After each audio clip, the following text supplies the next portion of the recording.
Assalamualaikum warahmatullahi wabarakatuh. Selamat datang di video praktikum sejarah Indonesia bersama kami Garis Setiawan, Imelda Marsha, Latifah Juliana Putri, Muhammad Hakiki, Siti Masito, Ni Aulia, Zabira Mutiara Anggi, Jahrotu Solihah. Pada video kali ini, kami akan membahas masa reformasi pemerintahan Megawati Soekarno Putri.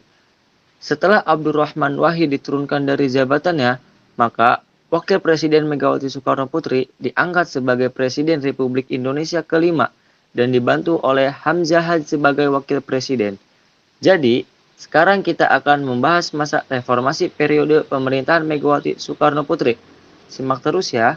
Setelah diangkat sebagai Presiden Republik Indonesia kelima pada tanggal 23 Juli 2001, Presiden Megawati membentuk kabinet yang diberi nama dengan Kabinet Gotong Royong. Kabinet Gotong Royong memiliki 5 agenda utama. Yang pertama, menghapus KKN. Kemudian, menyelamatkan rakyat dari krisis yang berkepanjangan, meneruskan pembangunan politik, mempertahankan supremasi hukum, dan yang terakhir, situasi sosial kultural yang kondusif.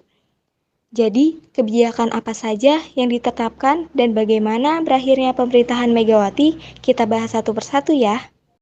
Kebijakan Presiden Megawati dalam bidang hukum dan pemerintahan, pertama adalah melakukan amandemen Undang-Undang Dasar pada masa pemerintahan Presiden Megawati. MPR kembali melakukan amandemen pada Undang-Undang Dasar 1945 pada tanggal 10 November 2001. Merubah kekuasaan kehakiman sebagai kekuasaan independen agar dapat menggerakkan peradilan yang adil dan bersih. Membentuk KPK melalui Undang-Undang Dasar Nomor 30 Tahun 2002, membentuk Mahkamah Konstitusi selambat-lambatnya tanggal 17 Agustus 2003, mengeluarkan Undang-Undang Dasar Nomor 32 Tahun 2004 tentang desentralisasi dan OTDA, mengeluarkan Undang-Undang Dasar Pers dan Undang-Undang Penyiaran.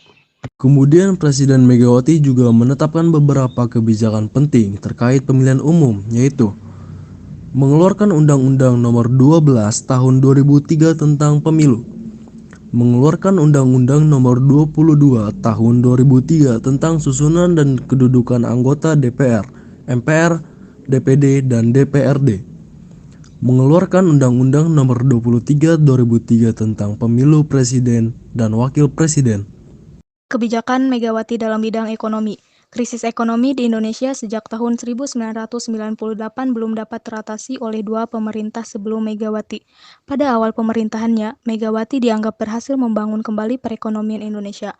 Hal ini dibuktikan dengan rendahnya tingkat inflasi dan nilai tukar rupiah terhadap dolar Amerika Serikat.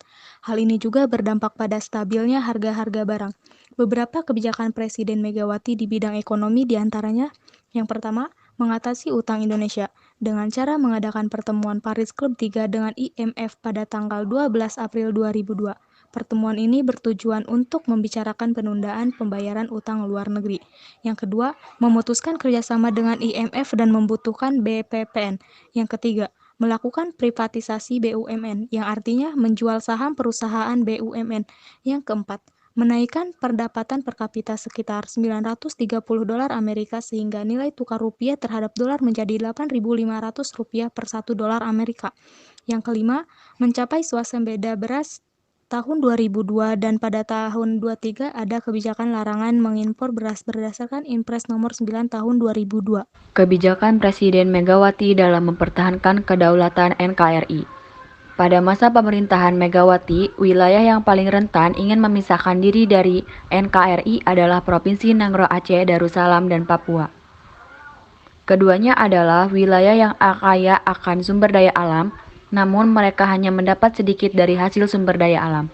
Mereka serta merasakan pembangunan yang tidak merata. Kemudian, Presiden Megawati menetapkan beberapa kebijakan yaitu mengubah persentase pembangunan hasil sumber daya alam, atau di mana daerah Papua dan Nangro Aceh Darussalam mendapat 70% dari hasil sumber daya alam. Dana 30% diberikan kepada pemerintah pusat melalui Undang-Undang Nomor 1B Tahun 2001, Dana Undang-Undang Nomor 21 Tahun 2001. Memberlakukan Undang-Undang Nomor 18 Tahun 2001 tentang ekonomi khusus Provinsi Nangro Aceh Darussalam, mengubah status UNIP Malikusaleh menjadi negeri. Selain masalah Nangro Aceh dan Papua, kedaulatan wilayah NKRI juga terancam akibat perebutan Pulau Ligitan dan Sipadan dengan negara Malaysia. Teman-teman tahu, sengketa perebutan kedua pulau ini sudah terjadi sejak 1997. Namun, sayangnya, pada tanggal 17 Desember 2001, Mahkamah Internasional menetapkan bahwa kedua pulau tersebut merupakan bagian dari negara Malaysia. Hal ini ditunjukkan lemahnya diplomasi luar negeri Indonesia mengingat juga terlepasnya wilayah Timor di masa pemerintahan B.J. Habibie. Meski pada awal pemerintahannya, Presiden Megawati dinilai berhasil membangun perekonomian di Indonesia, yaitu antara tahun 2002 hingga 2003.